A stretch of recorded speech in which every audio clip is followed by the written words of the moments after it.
Donc une fois qu'on a créé sa variable respect, on peut l'utiliser comme toutes les autres colonnes grâce à un tableau croisé dynamique. C'est ce qu'on va faire.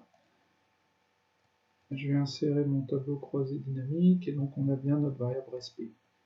Variable respect qui va de 0 à 4. La première chose qu'on peut faire, c'est par exemple compter le nombre de répondants dans chacune des catégories. On peut éventuellement les passer en pourcentage. Ouais, ça permet de voir que bon, y a très peu de gens finalement qui n'ont respecté aucune des 4 règles.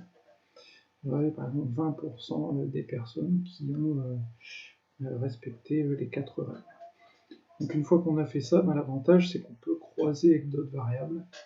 Par exemple, si je mets la variable agerec, qui est une variable un peu plus détaillée de l'âge, alors je vais déplacer, je vais faire l'inverse. Je vais mettre agerec ici, respect ici, donc c'est ce qu'on avait fait en séance. Je vais retirer les zéros qui n'ont pas d'intérêt. Je vais descendre mes 75 ans et plus. Voilà. Et là dans ce sens-là, ça permet de voir la structure par âge de chacune des niveaux, de chacun des niveaux de respect.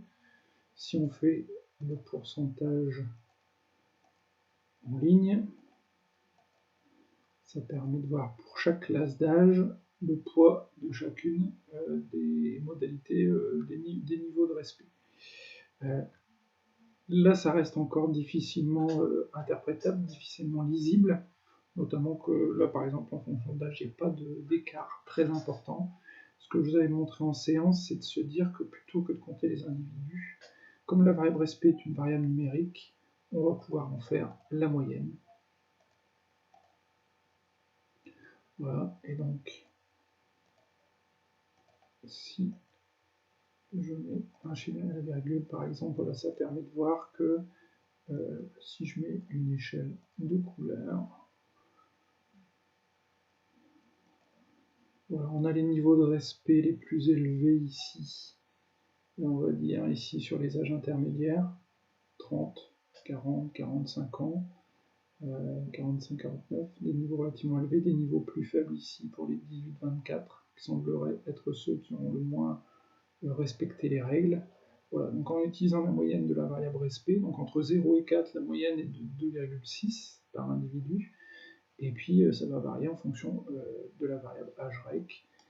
Par exemple, si je fais la même chose en fonction de polrec, qui est donc de Paul, pardon, qui est le positionnement sur l'échiquier politique. Si je remets dans l'ordre logique, voilà, à droite. Il y a aussi, je ne me retrouve pas dans ces catégories, très à droite.